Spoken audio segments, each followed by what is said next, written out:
When I came to Chicago in 1927, I was 5 years old. Our first location residence was at 37th and Cottage Grove. I was raised, in fact, I was born over on Edgewater Avenue. Grace and Broadway. I lived in that neighborhood. And then I moved over to Bell Avenue, which was near Lawrence and Western. I was born in St. Gabriel's Parish, graduated from St. Gabriel's in 1934. That's in Canaryville.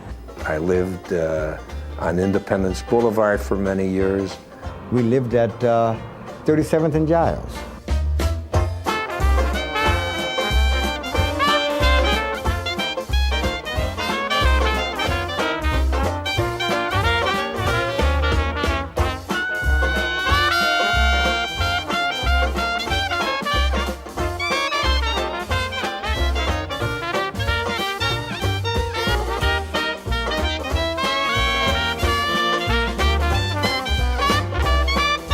When I was growing up, the neighborhoods were wonderful. We'd have block parties where my mother would bring hard-boiled eggs or something. That was our picnic in the street.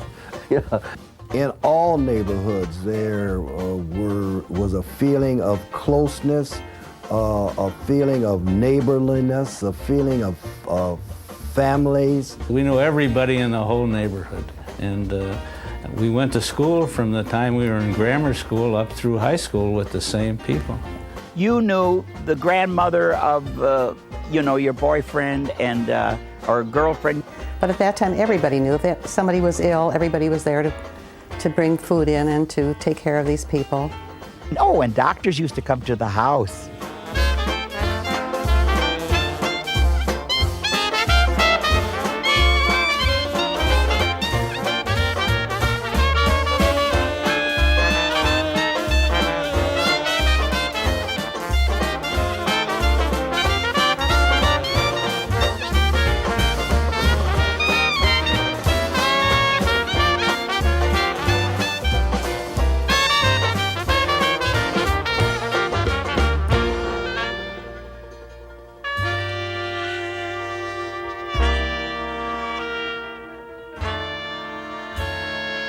In the 1920s, the people who lived in these houses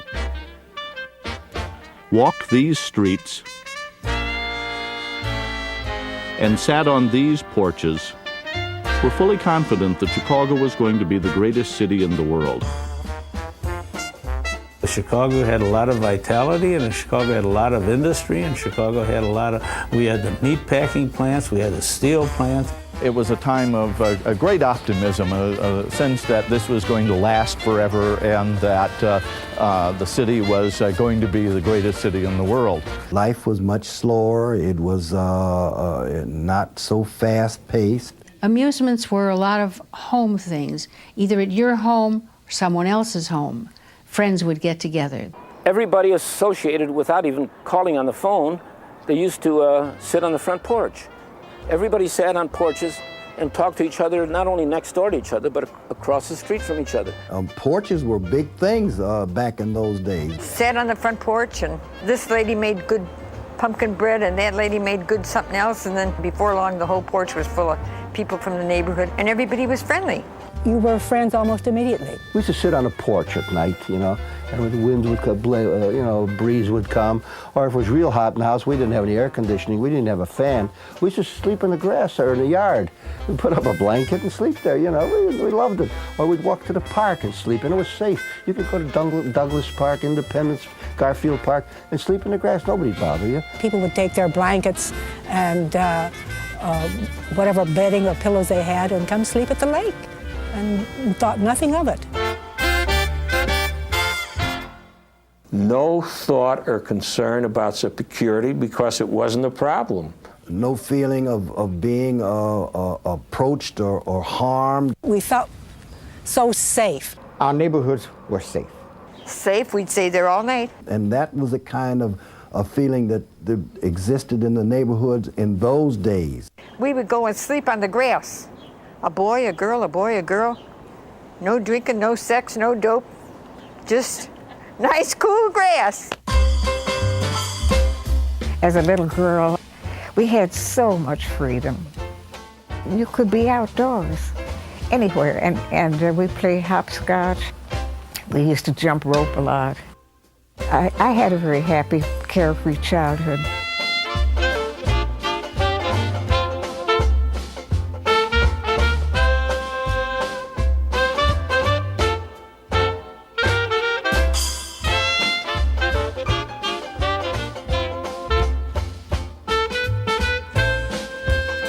Oh, and then I think the best game we ever played was called Kick the Can. We used to play that in an alley. We played house, you know. We had tea. We played completely different than the kids do today. It was not as planned. It was not as organized. The idea of calling a friend and making a date, that just wasn't done. We just automatically met someplace.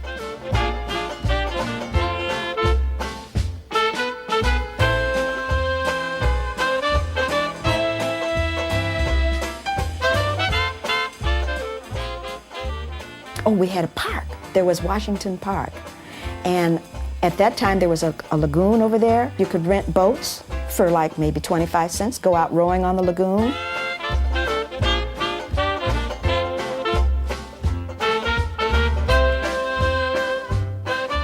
And we'd spend all day in the summertime playing baseball in a vacant lot. Those were pleasant days. There were not so many cars. You could play baseball on the street like I did. We used to play ball on the street. And if a car would want to go by, we'd say, wait a while, one more out. You know, we thought nothing of the guy would wait. There were far fewer drivers. There weren't that many cars available. People rode streetcars, buses. Not nearly as many families had automobiles. And driver's licenses weren't required. Anybody who had a car could drive it. First driver's license I ever sent for was 50 cents. No examination, no nothing. You sent your name and address and telephone number in and you got the license in the next mail. When people got a car, it was a big deal. Everybody came around to look at it, examine it. Everybody wanted to go for a ride.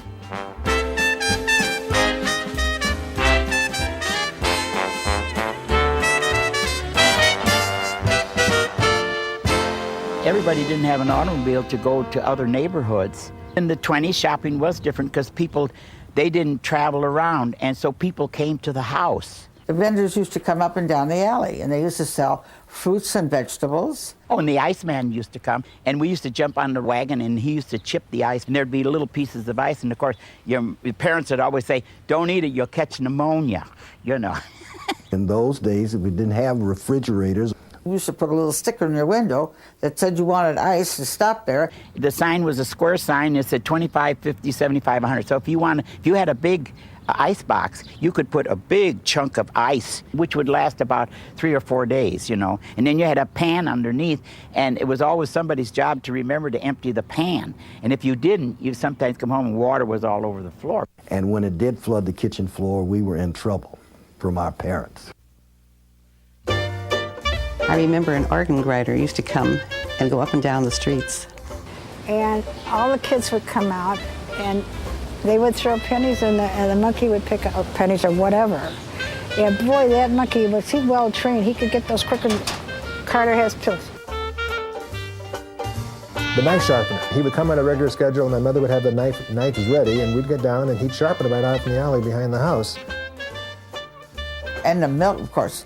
They delivered all the milk. We would get our milk in bottles, no less, with the cream on top. They paid it at the end of the week or the end of the month. We had a number of stores nearby that we could walk to, too. We didn't necessarily have to wait for the vendors to come in. They used to have mom and pop stores everywhere. If you wanted bakery goods, you'd go to a baker. If you want meat, you'd go to a butcher's shop. The butcher stores used to stay open till 9 o'clock. Now you could get everything in one place, but it lacks the warmth of the old days where you knew everybody and they'd have your pickle ready for you. You couldn't shop once a month like now. We have a deep freeze.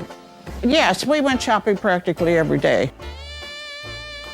There was a little candy store in the neighborhood that I used to go to every Sunday. And you could buy these penny candies. And they made toffee in the window. Beautiful ice cream parlors. There was one in every block, and they were nice. Don't you remember the place we used to always go to at Crawford and Irving, the Buffalo? Oh, the Buffalo was a fabulous place. My husband used to say to me every night, "How about it, babe? Ready for a hot fudge sundae?" The drugstores were usually on the corner. Every other corner had a drugstore with booze, but they called it medicine. And if you had a clout, you could buy it. Chicago was a wide open town. You had everything in Chicago. My corner was 71st and Stewart, and within a radius of a few yards, not a half block or a block, there were 5 handbooks where you could go in. We were betting on horses when we were young kids, and we'd bet in the milk store. The guy who owned the milk store, ran the milk store, was a bookmaker, and he had very little interest in selling milk. He was selling the races, and we'd chip in a dime apiece. 5 guys, you put in a dime. I mean, I'm talking about people who are 13, 14 years old. You could find a bookie on every corner, and you still can. Nobody cared. Nobody cared. It was. I've always thought of it as an enlightened era.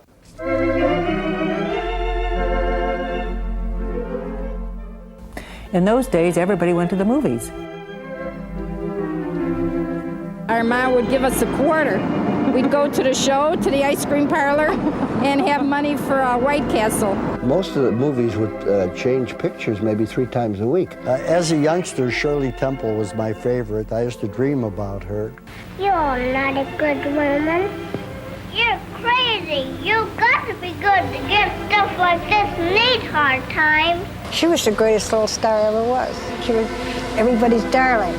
Everybody's darling. Shirley Temple and Rin Tin Tin, the dog. Many people went once or twice a week. It was a ritual. And they had dish night, glass night. You get the dishes and glasses 2 cents on Tuesday nights. And of course, you'd build yourself a set of dishes. I still have some dishes. I still have some glasses.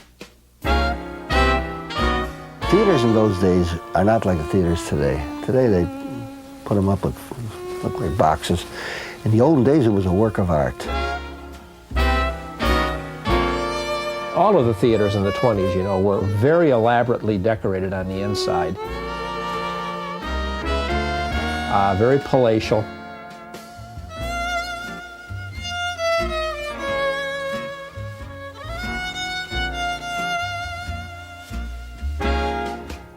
Beautiful lobbies, sometimes 3 or 4 stories high.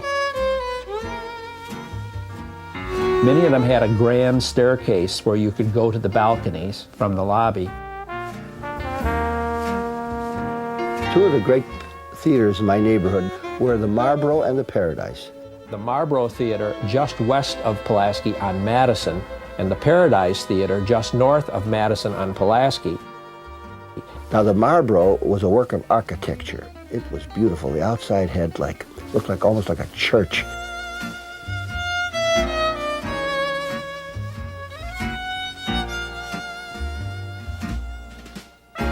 The Paradise was my favorite for looks. It was beautiful. It was like walking into a paradise.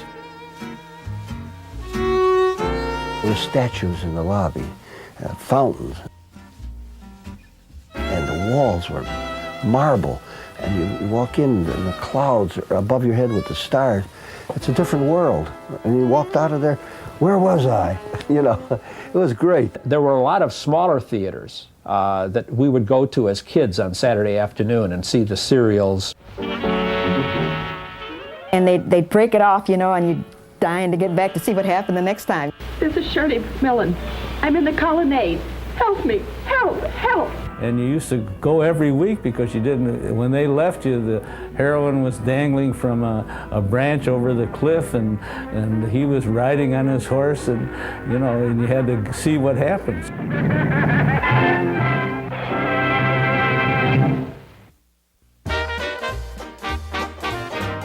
Public transportation was a fact of life for us when I was growing up. We thought nothing of taking a streetcar or sometimes several. It was the biggest system in the world. At one time it had over 3,500 cars running. The streetcars had a commanding presence, and if you got in his way, you got hit. When I was driving, I had to watch out for the streetcar, and I mean watch out because they were big. And it was, I don't know, a nickel, then it went up to 7 cents. Horrors, you know. They used to have stoves on the streetcar on cold days. They'd have good fire going. The heaters on the cars were always either blazing hot or there was no heat at all, one of the two. Sometimes didn't run on time. But they got there and they ran every place, and they ran frequently. They were fun, really fun. In the winter they were cold and whatnot, and they were rocky. They weren't that wobbly. They rode pretty good. People used to get sick on them a lot. They used to have a sandbox in the front of the streetcar. They used to have a sandbox on the front of the streetcar, and when somebody became ill, the conductor would have to go and put sand. They had a sandbox on there for little kids to play in while you were riding the trolleys. You got on in the back, and the conductor took your 7 cents. And then you got off at the front. But you could never get off at the back. Never. If you didn't have extra few pennies for the streetcar, the conductor waved you on and said, go ahead. The conductor would ring the bell twice to tell the motorman up front that everybody was aboard and was okay to proceed. You hear the clang and the rope man pulling the rope and all that. Clang, clang, clang went the trolley. Ding, ding, ding went the bell. In those days, it was nothing. All children knew how to get on a streetcar and go to another destination. You never worried about being harmed. We didn't have to be isolated in our own automobile to feel safe. We took the streetcar everywhere, everywhere. Navy Pier could be reached by streetcar. Navy Pier was a wonderful place to go in the summertime. I used them to go to the shows. I used them to go to Riverview Park. They take you everywhere. You could go to the planetarium, the aquarium, Soldier Field, the Field Museum, and right to the door. We take the streetcar to the zoo to see the big gorilla. I forgot his name. His name was Bushman. Bushman was a 6'2", 550-pound gorilla who was the idol of the zoo world, and people from all over the world came here to see Bushman. He was one of the biggest attractions that Chicago's ever had. When we grew up, excitement was to go to the beach, the North Avenue beach, for the day, and for that we had to take the streetcar, so that was an all-day outing. I can remember taking streetcars to funerals out at 111th Street. They would put the casket on the front car of the streetcar, and we'd all go on the streetcar. Yeah, we used to take the streetcar, go all the way to the end of the line, and then go all the way back home on the same streetcar. That was our Sunday entertainment. Smelly, dirty, noisy, wonderful. The Loop in Chicago was the center of attraction. Everybody would go to the Loop for work, for theaters, for restaurants, and you'd always go by public transportation.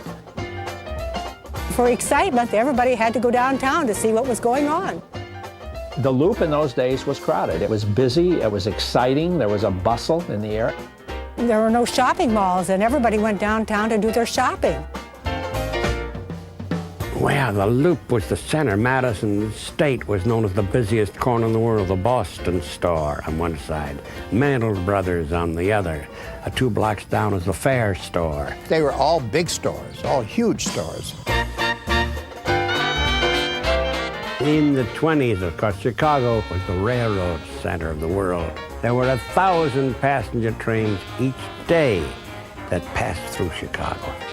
Places like Marshall Fields had enormous numbers of out-of-town charge accounts from people who might come from New York and the 20th Century Limited and go out of the city in the afternoon on one of the California trains, and so they'd have a few hours to spend and a few dollars to spend, and Chicago would be the beneficiary of it.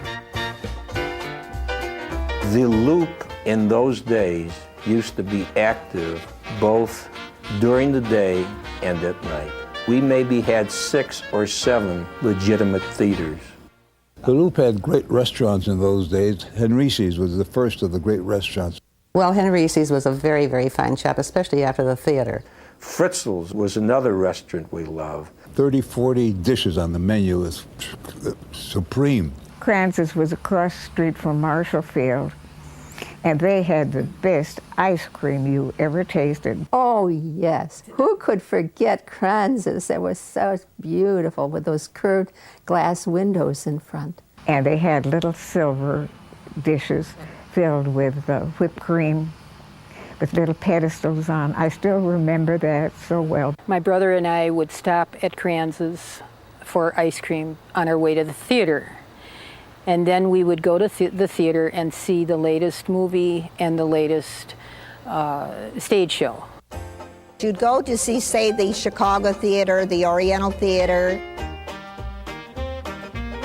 And after the movie, they had a live stage show that might have been an hour, hour and 15 minutes long. Stage show, vaudeville, you know. The big names would come there, and people could see them for next to nothing. You'd have a comedian, could be an acrobatic act, and always a dance team. Tommy Dorsey and Bob Crosby and Les Brown. In fact, with Betty Goodman on a Saturday, I saw 3 shows. It'd be thrilling when you hear the theme song of Benny Goodman or Artie Shaw, and you get the chill run up and down your spine because the band and that blaring sound of the theme song is, you're watching and hearing it. It's beautiful. And the curtains would close, back to the movie, but we didn't go home. We stayed for another show to bring a little lunch. The highlight of the shows downtown was Paul Ash. Paul Ash, the fantastic musician with his hair like this. Don't you remember Paul Ash? He was at the Oriental for years. The Three Stooges had their act, and I would stand on the aisle and I'd memorize their lines. They would say, "Nellie bought a new dress, it was really very thin. She asked me how I liked it. I answered with a grin, wait till the sun shines, Nellie." The Loop had everything. Oh, theaters and plays and entertainment.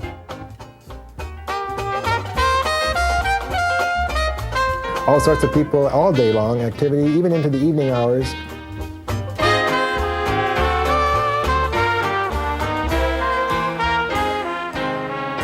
It was full of people. There was no question about it at any time of day or night.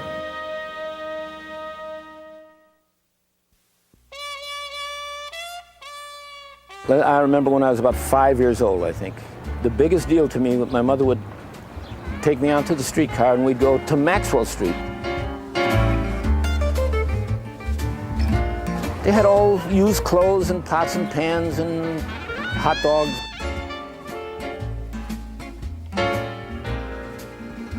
Well, Maxwell Street was the mecca for getting things cheap, and you would get cheap things, you know. During the Depression, many people, I think everybody that I knew was going down there. The Depression was a time of great paradox. People worried about finding a work, people worried about paying the rent, people worried about where to buy food. People would come to the back door and ask for food, and my mother would always prepare something and have them sit out on the porch. But that was common in all families, had people come to the door. Economically, it was a very difficult time. And I know that because my husband was in the building business and there just was no building business. But at the same time, there was this feeling of wanting to escape. People needed some way to get away from the problems of the world. They could go to the movies for a very low price. They could go to the beach. Chicago had a great advantage over other cities. You have a beach in the heart of town. Along Michigan Boulevard, Outer Drive is a lake. Very few cities have that. But there was something else. There was an amusement park called Riverview.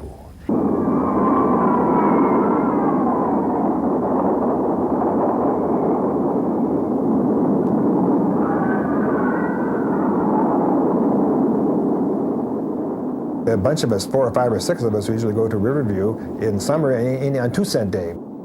and you could go on any ride for 2 cents. Usually the ride cost 5 cents, or maybe 10 cents if it was an expensive ride. Well, that was a big sum of money in those days.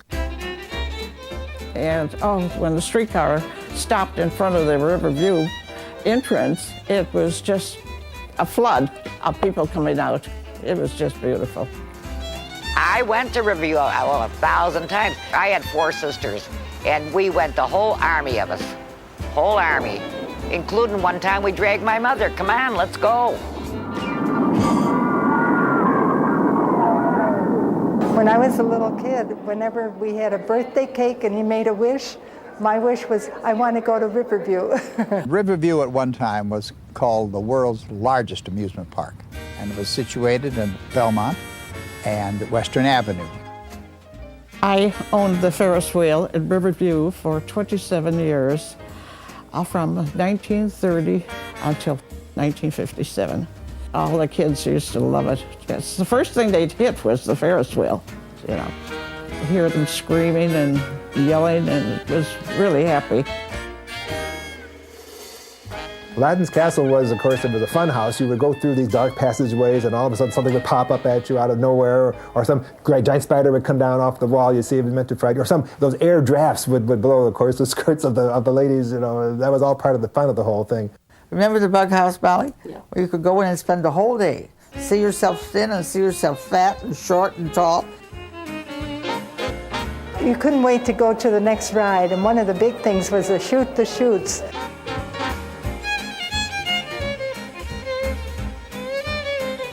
If you were unlucky and you were in the front row, you got soaked. You didn't get soaking wet, but you got a lot of spray. It was exciting. I remember going on the parachute, and I couldn't find anybody to go with me. And it takes you up very slowly to the top. And then it hits some kind of device up there, and then this little parachute opens. And you just sort of floated down. Scary, but it was fun. It was a good ride. But I wouldn't do it again. My time was spent on the roller coasters. I loved them.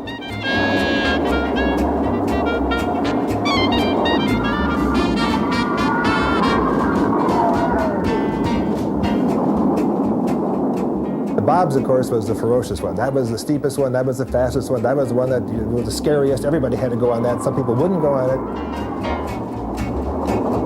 The back seat of the Bob's was always the greatest because as you went over the hill, it just threw you against the safety bar, and it really whipped you around beautifully. I didn't like the high ride. I just couldn't stand them. They made me sick. So my job was to stand and hold the purses for the girls. That was thrilling.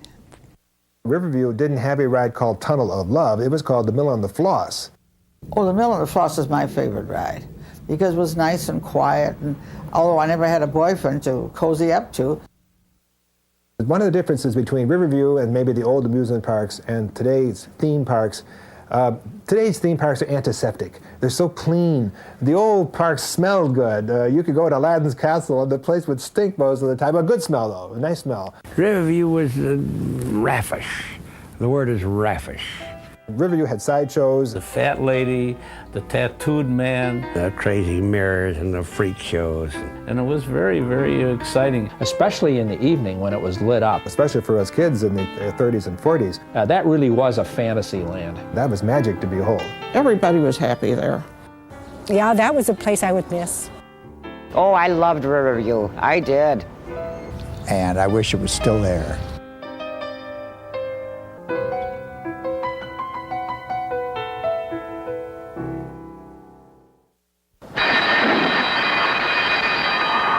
There they go. Rise and Shine is going to the Sports were big all during the Depression. The racetracks were filled because people had no money, so they might as well bet it on the horse. Sports was a great relief and a great way to get over your tensions. At that time, Chicago had 2 professional football teams. The Bears played at Wrigley Field. We also had a second professional football team, and that was the Chicago Cardinals, and they played at Comiskey Park. High school football was bigger than college football and pro football in those days. Every year, we had a gigantic game where the public league champion played the Catholic League champion, and this was held in Soldiers Field. I think it was 1939. That Austin-Leo game was played in 1937. They drew the largest crowd ever for a football game. Leo and Austin drew 120,000 to that game. There were about 125,000 people. 130,000 jammed to see Bill DeCorvant and Austin High School defeat Leo.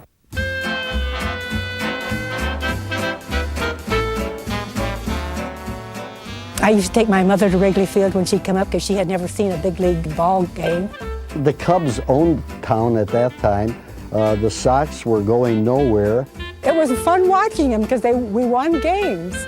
In those days, going to the bleachers is something you did at the spur of the moment. It's a beautiful day today. Let's go to Cubs Park. We go, pay $1.50.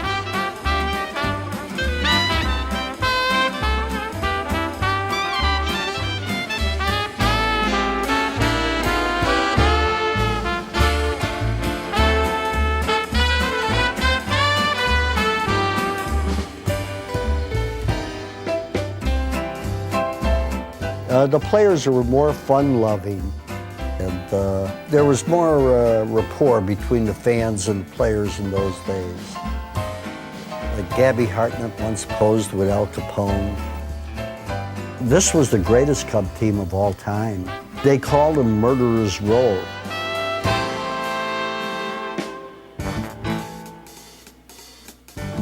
Probably the biggest spectacle of all time was the heavyweight title fight. When Joe Louis would fight, the whole world would be watching. Joe Louis came along in 1935. It created a lot of excitement. Mobs would stop him on the street, ask him for autograph. He was just a hero that everybody worshiped. I can remember Joe Louis after every fight, he would always say, "Mama, I had another lucky night." The things I miss are the zany things, and for example, the best example, the 6-day bicycle race. And these bicycle riders would ride around the clock. I was too young for this aspect of it, but the best time was about 2 o'clock in the morning. They'd be riding slowly around the track, and then some politician or some gangster in the balcony would say, $200 to the winner of the next sprint, and away they'd go, riding like mad. And it just was so crazy. Al Capone would be there now. Now, I didn't see Al Capone. Everybody talks about a relationship with Al Capone. Unfortunately, I never met Al, although I lived about a block from where his mother lived when I was a little kid. And we used to run around the house after Boy Scout meetings, and we'd always think maybe there's a guard there and he'll come out with a gun. The most kindly, peaceful old lady who ever lived. The Century of Progress was really planned beginning about 1926 to counter the image of Al Capone and crime-ridden Chicago. Well, Roosevelt came and opened the fair. He was president. It was a big event in the city. Century of Progress was the only World's Fair that ever made any money. The fair was paid for largely by private investors, including tens of thousands of Chicagoans who couldn't trust banks anymore, and it proved to be a very good investment. It started in 1933, did so well, it carried over to 1934. And it was right in the area of the planetarium, the Field Museum, and Soldier Field. When it was time for the Century of Progress in 1933 and 34, the streetcar company set up 2 extra lines. Very important to get people to and from the exposition.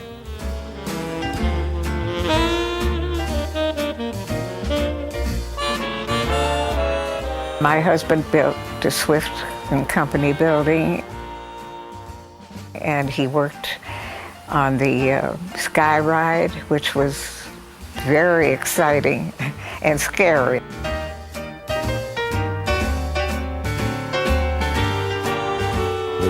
Sky Ride, which went from the mainland over what's now Burnham Harbor, across to the island, which is now Meigs Field. I was scared to death, but people just loved it. I was about 10 years old during the Century of Progress, and my father had built many of the buildings there, and I remember that we were on the top of the administration building when the Italian aviators, led by Balbo, flew in. And I can remember my father saying, "They've come all the way from Italy," and we thought it was a miracle. The theme of the fair was Century of Progress, and it showed very modern buildings. They had, like the automobile, they had the autos of the future. And those were big exhibits, big, big buildings. It was an adventure.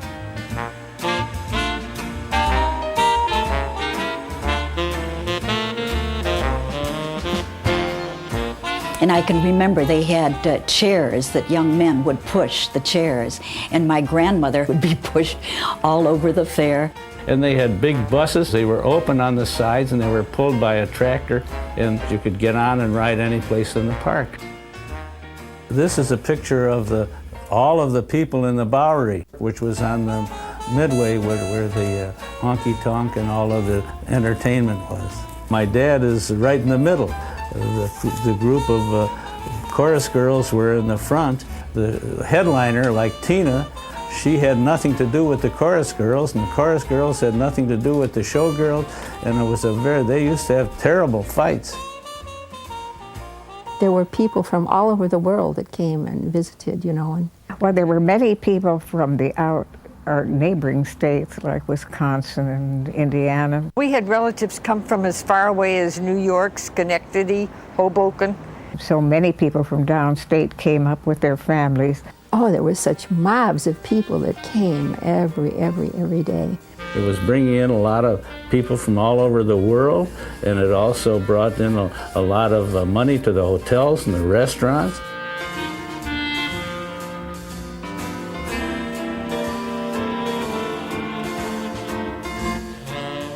So many people came and simply stayed in their cars, and they would stay in tourist parks, sometimes just open fields, can often sleep in their cars. And so deep depression, and yet people came there, you know. Again, it was escape. It was something that Chicago really needed at that time. It certainly gave a feeling of encouragement and that things would be better in the future, and they were. People very much believed that technology would lead America out of the Great Depression. I think many people went away from the fair with kind of a renewed optimism about what would happen in the country. It was a very, very great fair. There was something for everyone. No matter what your interest was, you'd find something that would be to your liking. Sally Rand. Sally Rand. Sally Rand. Sally Rand. Sally Rand. Sally Rand. Oh, Sally Rand. Big deal. The star, of course, was Sally Rand, the fan dancer, who was marvelous. Sally was a highly intelligent woman, and she knew exactly what she was doing. Well, Sally Rand in some areas was considered naughty. Very exciting to a 15-year-old boy. She was always being arrested, and more being arrested, the more people she drew. It was camp. You realize she was very campy. Well, that was Sally.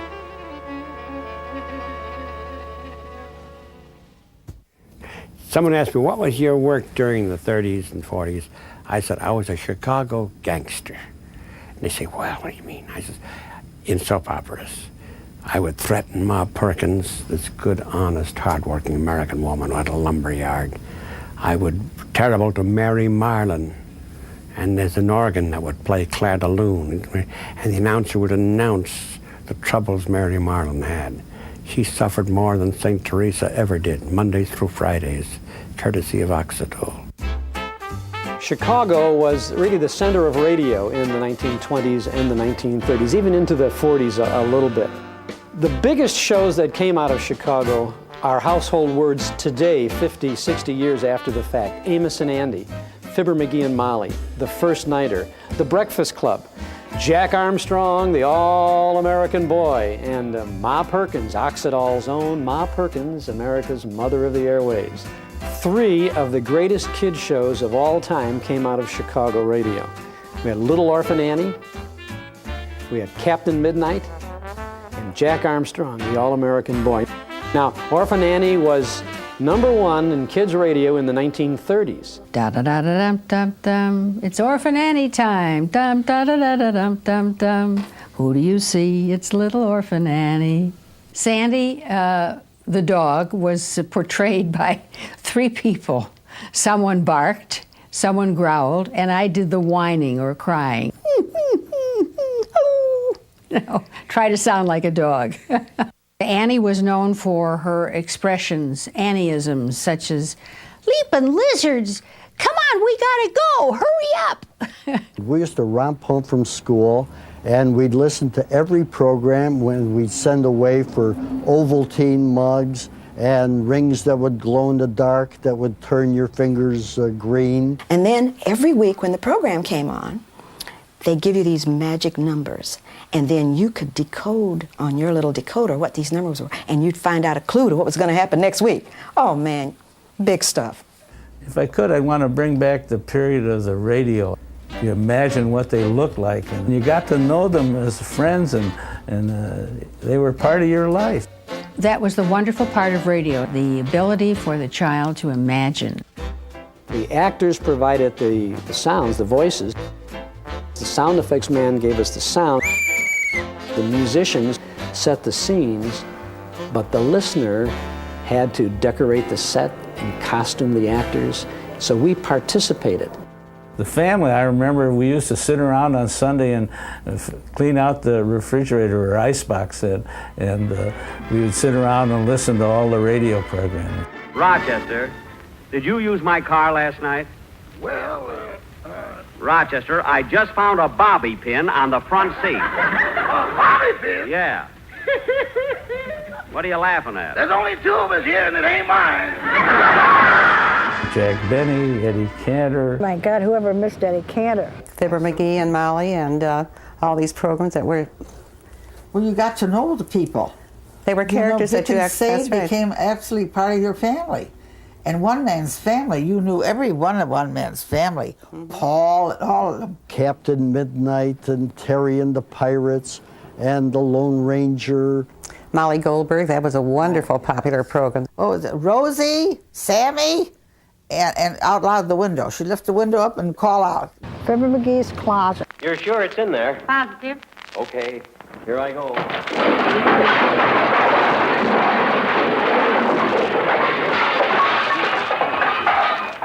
Gotta straighten out that closet one of these days. So to this day, many of us our age, when we have a disorganized closet, we'll say, well, my God, there's another Fibber McGee's closet. When we wanted to watch the radio programs, we would do the same thing that you do with TV today. Everybody would gather around and watch the program, and there would be no interruptions. I got to the point where I hated anybody to come into our house to visit us, because I couldn't look at the program. You'd invite people over, man, and sit down and stare at the radio. Well, of course, during the war, we would listen for news to see what was going on. I remember very vividly hearing the speech of President Roosevelt when he said we were going to have to go to war because of those things that had occurred with Japan.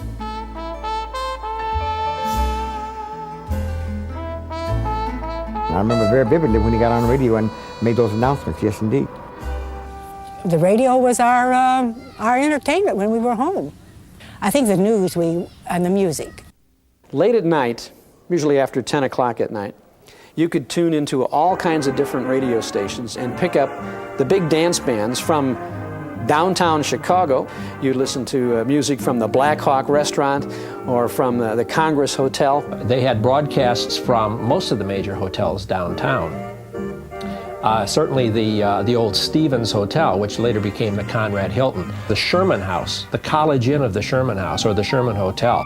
The Black Hawk Restaurant was one of the biggest name makers for the bands in the country. That's why they used to want to come in at union scale, at the Black Hawk just to get the airtime. It was great fun to be in on a big band broadcast. In fact, I remember my wife and I used to, she says, "Oh, don't push in so close, it's not nice." I said, "Come on, we'll be on the air." And then we'd cheer and holler and everything else, and then people would hear us, and I'll tell my friends who weren't there, I said, "Jeremy on the radio last night." The main clubs for broadcasts in Chicago and locations were the Aragon and the Trianon. As a matter of fact, the whole country knew the Aragon and the Trianon because of the network pickups out of those ballrooms. When you think of Chicago ballroom, you think of the Aragon and the Trianon, started by the Karsas brothers. The Trianon, for example, was built to represent the Trianon in France. It was a wonderful place to go and escape.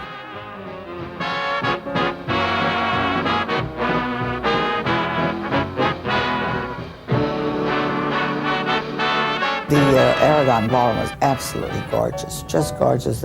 Wayne King was there for a long time, and Friday night was waltz night with Wayne King.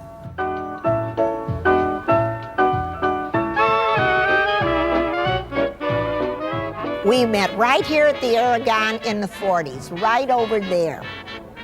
The street line would end at Broadway and Lawrence, and all these dancers would come out, especially the women, with their little suitcases. They looked like Bobby Soxers until they made the change here in the ballroom to dance, and they were just an extreme transformation. And once you walked up the stairs and into this beautiful ballroom, it was just magic. Magic happened.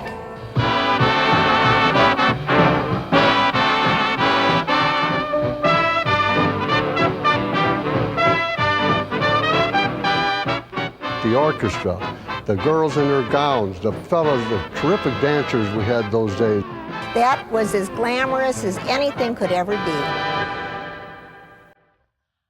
Well, you would meet servicemen coming there, and if there weren't enough servicemen, the girls would dance with each other. It was, the servicemen were welcome wherever they were. In fact, Chicago opened their hearts and their doors to them. Even during the war, there was a constant feeling of optimism with everyone. We always thought positive. We never thought of any negative things that would happen. We worked for a common goal. We wanted the world to be a better place to live in, and anything we could do to accomplish that, we tried. Some of our greatest songs were written during the war. All these sad songs of, like I'll Be Seeing You, My Guys Come Back, and White Cliffs of Dover, all these things were very nostalgic. Part of the fun of going to the ballrooms was not only the dancing, but the intermissions. They would roll down a huge screen on the bandstand. And the ball would bounce on the lyrics, and so you knew when to sing it. It was a nice little break. Go dancing was the ultimate in fun.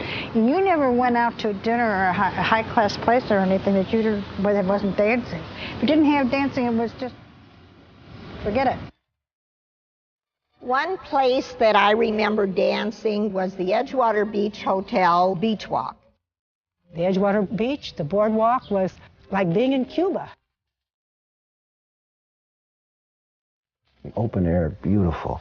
So you'd see the stars, and the band sounded so good with the band shell behind them.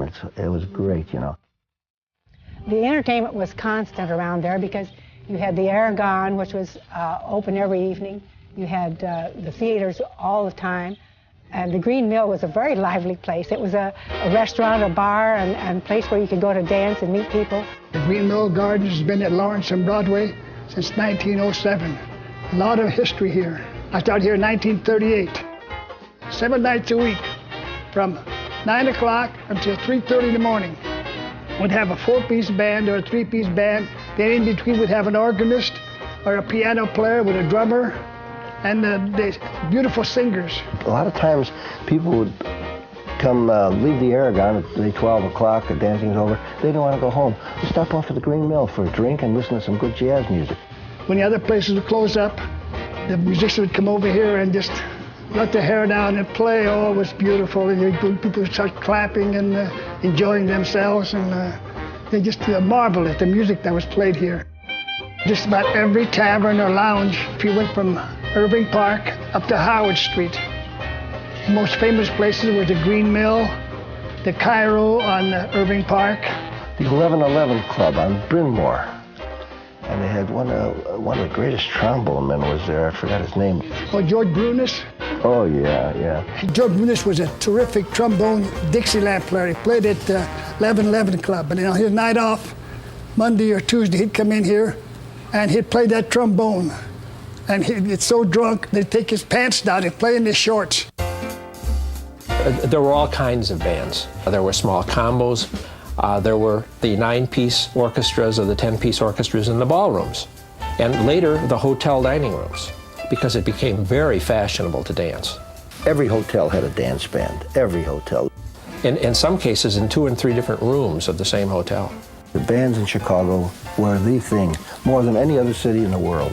They came up from New Orleans, and Chicago became the headquarters, even before New York. Louis Armstrong never made any money when he was playing in New Orleans. He came to Chicago, he became an instant idol. People loved to go to nightclubs in those days. They not only met their friends there, but they saw great shows, and it was a way to get away out of the humdrum world and live sort of a glamorous existence for a few hours. The biggest one was the Chez Pris, of course. That was the creme de la creme of the nightclub era. That was a great place to go. They had a key club back there where members could go and you could meet all the stars. A jam-packed nightclub, and whenever you went, it was full. It was hard to get in. And there was a Latin Quarter and the Rum Boogie and 5 or 6 other nightclubs, which I used to make every night. That was a different era completely. It was a more lively era because people were out on the street visiting, talking, and enjoying nightclub shows. You had all the movie stars. John Barrymore, Jim Cagney, Bob Hope, you name them, and they were in these clubs. On the south side, there was the Club de Lisa, and Joe Louis, the former heavyweight champ, had a club called Rum Boogie. They always had headliners. They would have they'd have a shake dancer. And everybody would just wait for the shake dancer.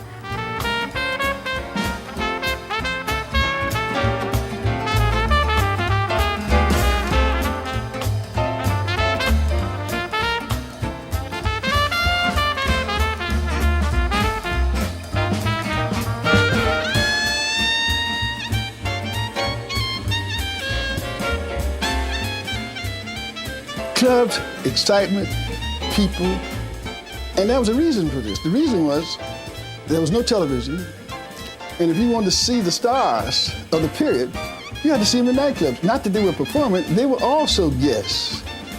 Club de Lisa, most unusual club, and it never closed its doors. It was open 24 hours a day. What was amazing about Club de Lisa, which was, I think, at 35th and State Street, was that Sunday morning, when the sun was already up, they'd have a wild floor show and they called it the Milkman Matinee.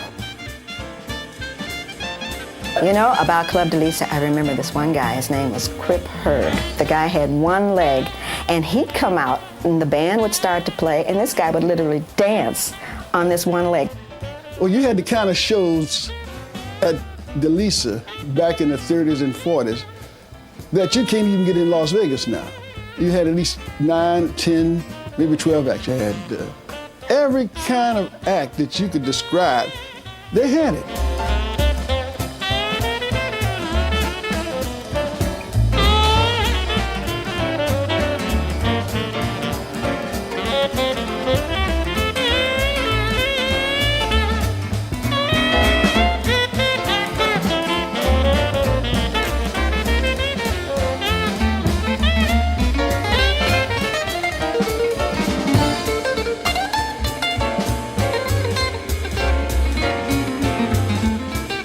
When guests came in from out of town and you really wanted to take someone to a fantastic club to have a good time, you took them to Club de Lisa. During those days, you'd see people out dressed to the max. I mean, the women were dressed beautifully, hair just gorgeously coiffed. You walk down 47th Street heading for the Savoy or the Regal Theater, and you saw a Easter parade. I'd go to Club de Lisa, I'd go to Rum Boogie, I'd go to White's Emporium, I'd go to Three Corners, I would go to all kinds of clubs. You could go from early evening to early morning and never run out of clubs. It was an experience, a personal experience that you can't find today. In those days, I would say it was a little more glamorous and exciting. It was wonderful in those days. The music and the entertainers were wonderful. That was as glamorous as anything could ever be. We thought we were really into something then, you know. It was a wonderful experience. It was beautiful. I look at those days as being wonderful days. I miss the old-time orchestras, most of all. Live music is so great, you know. That was nice, real nice. I don't think there's anything comparable to it today. It was a part of our life. It was a fun part of our life. It makes me feel like I'd like to go back and do it all over again. It was such a carefree, exciting time. Absolutely fabulous, fabulous. It really was. It was gorgeous. The orchestra, the girls in their gowns, the fellas, the terrific dancers we had those days. Oh, those were the days. Those were the days. The music and the dancing and the girls, wow. I guess I miss the closeness that people had. I miss the friendliness. Those were the romantic days, and it was a lot of fun, you know. We still talk about it all the time. It was fun. It was great. But I realize it's all gone. But to me, from my heart, Those were pleasant days.